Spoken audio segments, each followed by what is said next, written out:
Not even 24 hours after a former employee turned whistleblower went public and called out Facebook's, quote, moral bankruptcy, the social media platform went down worldwide and took Instagram and WhatsApp and Messenger with it.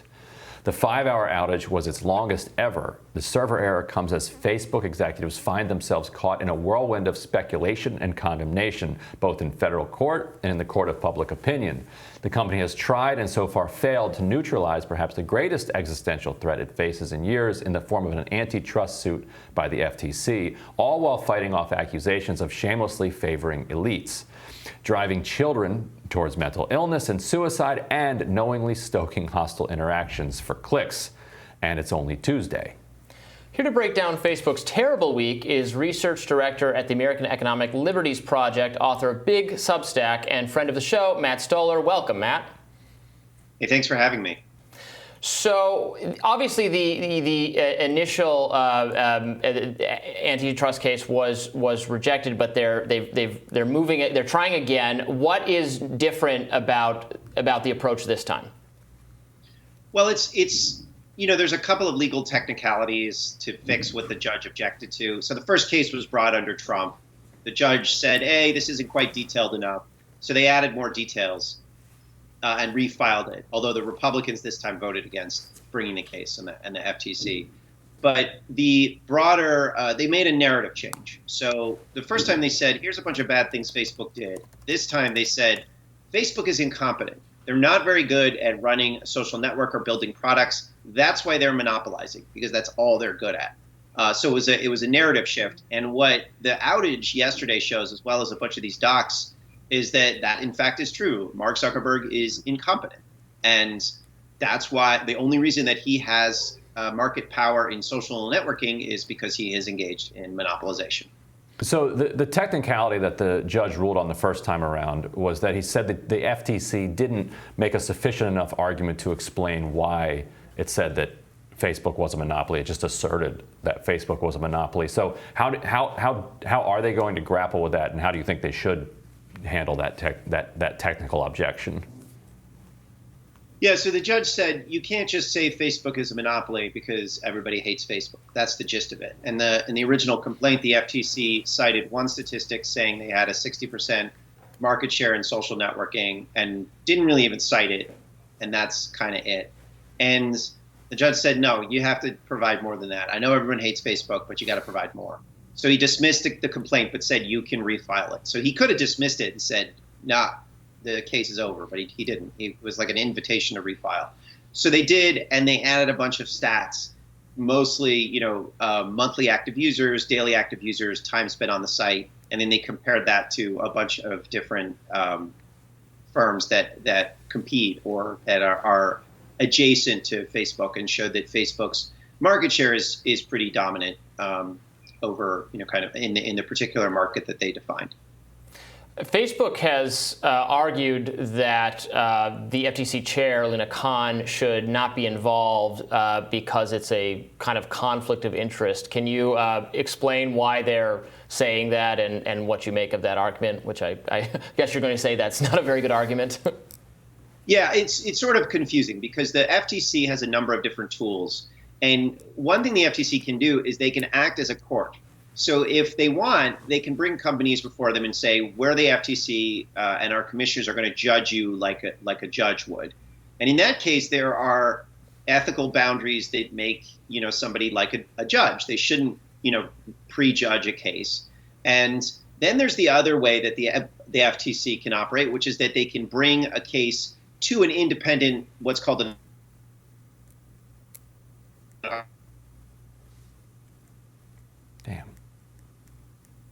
Article 3 courts. Then the FTC Commission act like plaintiffs. They act like normal plaintiff lawyers.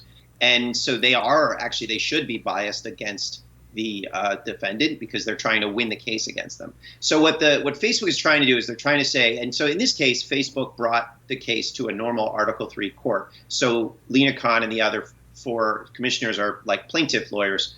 But Facebook is trying to say, because the FTC can act like a judge, but in this case is not acting like a judge, we think that Lina Khan is biased because she ended up it's not like she ever took money or anything from anyone. She just was a researcher for Congress, and she's written a bunch publicly, a lot of scholarship about how these firms operate in the marketplace. So it doesn't, as a legal claim, it seems pretty ridiculous, but that's, whatever. Facebook can just pay some summer associates, a couple $100,000 and just annoy the FTC and get some press and whatnot.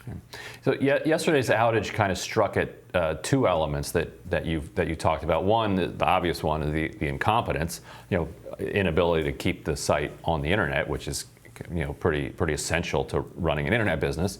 But secondly, when it went down, it took everything with it.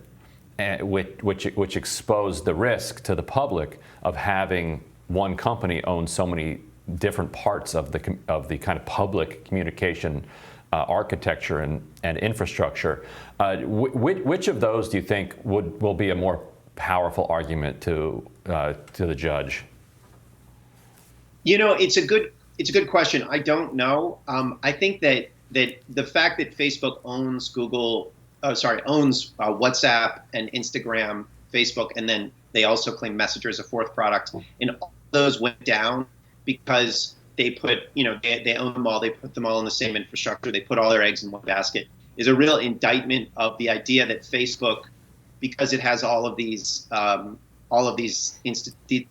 tools jammed together, that's some efficient way to do things. Facebook's argument to the judge has been, by combining all these different products, by making all of these acquisitions, we are more efficient. We can put everyone on the same infrastructure. We can invest money in these companies. Instagram is bigger because we invested in it, and so on and so forth. But what the fallout from the outage yesterday is that, in fact, it's not more efficient because all three or four major product lines went down at the same time. So they pooled risk, and in fact, they're not very good at running things. And because they combine it all into one entity, it means that when there's a problem there, they all go down, as opposed to having maybe 4 independent companies or 3 independent companies, and only having maybe one of them go down at the same time.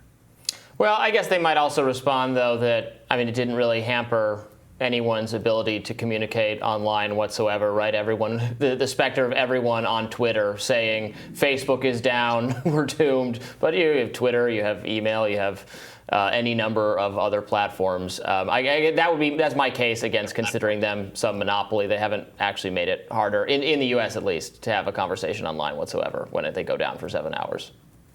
Well, we don't know that, right? So it didn't make it harder for some people to have a conversation because, a lot of people can move to Facebook, but it's like there are a lot of people out there that, if you have like a cancer support group on Facebook, or if you have your local school group on Facebook, or if you're an advertiser, or if you're a publisher who relies on Facebook traffic. In fact, it probably was very harmful yesterday. My guess is that there was probably between $200 and $400 million of advertising spending that didn't happen yesterday because of the outage. So it's like, yeah, you can say, some people can switch and substitute, but I don't think that it's clear that everybody could switch and substitute to a different product. And I'm guessing there were some people who were harmed or who just couldn't use the social media because of what happened. So if you do wind up breaking up Facebook and spinning out these entities into into solo operations, which I frankly think should happen, do you then incentivize them just to ramp up their algorithm that much hotter and increase that much more toxic engagement, or have they already ratcheted that up to 11, so that's not really even something worth thinking about? Well, I think it's important to recognize that breaking them up is not the only thing that you have to do, right? So there are other problems with social media in general and with Facebook. So another document that came out yesterday shows that Facebook has been exaggerating their reach to advertisers. And this is something that Mark Zuckerberg has been doing for a while, which is to say committing fraud against advertisers, saying that we have a lot more users than we do. And that's criminal, right? So you shouldn't be able to commit crime and steal from people. And if you do, then you incentivize that kind of behavior. So we need criminal charges against some of the Facebook executives for doing that. There are potential insider trading charges as well that was uncovered in a lawsuit like I guess last week or 2 weeks ago. And so if you break these firms up, what will happen is they will differentiate, right? So Instagram might say, okay, we're safer than Facebook Blue, which is the main product. WhatsApp will say, oh, we're privacy safe, which is what they said before Facebook took them over. And Facebook itself, when they were facing MySpace, they said, oh, we're safer and more private, and our privacy terms are better. That's how they competed with MySpace. So these companies will differentiate around safety and quality. Matt, we've got to leave it there. Well said. Thank you so much for joining us. Thanks for having me. And we will have more Rising right after this.